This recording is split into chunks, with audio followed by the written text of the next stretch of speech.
অনেক দিন তো হলো, আর কতদিন তুই আমার চোখ থেকে পালাবি? তুই কি ভেবেছিস যে তুই আমার দিকে সবসময় কোন নজরে তাকাস, কিভাবে তাকাস, এগুলো আমি কখনো খেয়াল করিনি? অবশ্যই খেয়াল করেছি, তবে আমি কখনো তোর সামনে মুখ ফুটে বলিনি।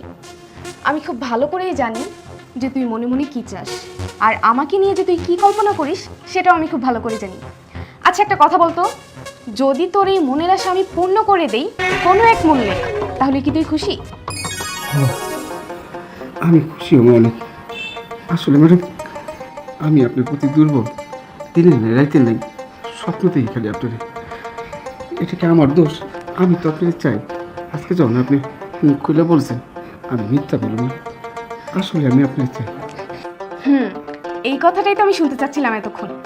আচ্ছা ঠিক আছে, তাহলে তোর কথাই রাখলাম। তবে হ্যাঁ, আমি তোর এত বড় একটা মনের আশা পূর্ণ করছি, সেটার জন্য তো আমাকেও তোকে কিছু দিতে হবে। ওই যে প্রথমেই বলেছিলাম, কোনো এক মূল্যে। হ্যাঁ দিব, আপনি যা চাইবেন আমি সব করে দেব।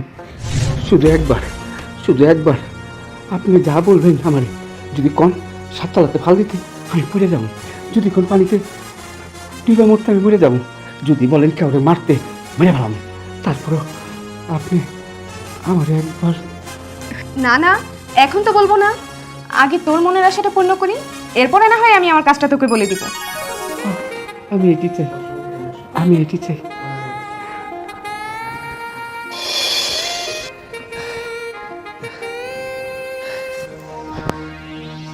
নে, তোর মনের আশা তো পূর্ণ করলাম, এখন না হয় আমার কাজটা করে দে।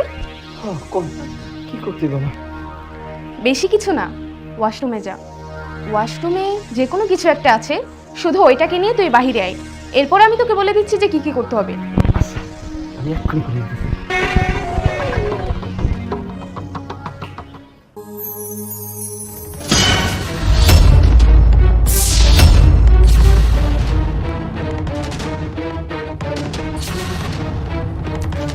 ম্যাডাম, ওয়াশরুমে তো স্যারের লাশ।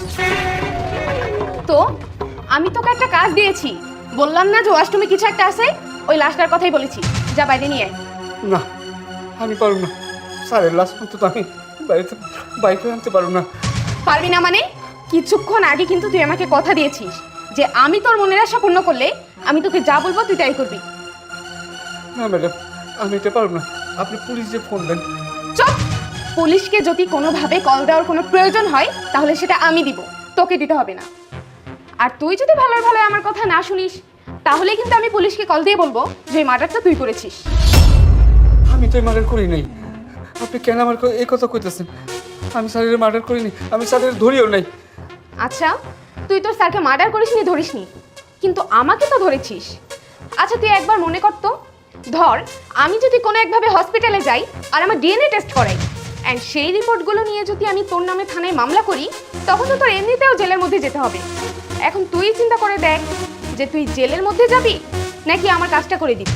ঠিক আছে, আপনি যা কইবেন তাই করুন। তাহলে আর কোনো কথা না বাড়িয়ে চুপচাপ সোজা গিয়ে কাজটা কর, যা।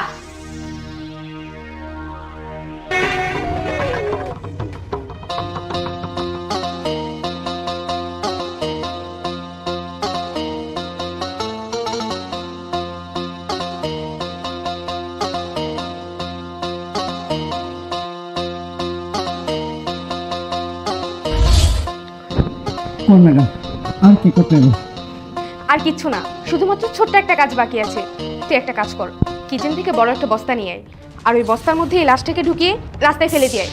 ব্যাস, তোর কাজ এখানেই শেষ, আর কোনো কাজ তোকে করতে হবে না। বাস, অনেক করছেন, এবার আমারে করতে দেন।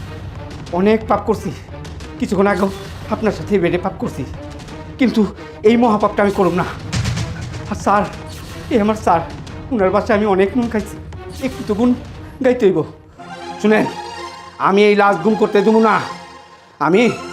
আমি বাথরুমে স্যারের লাশ যখন ধরছি, তার আগে আমি পুলিশদের টেলিফোন করে দিচ্ছি। এই তো 1 মিনিট পরে পুলিশ আয় পড়বো। আমি আর সহ্য করব না। ওই যে তোর বাপের আয় পড়ছে, এইবার খেলাটা বুঝবি।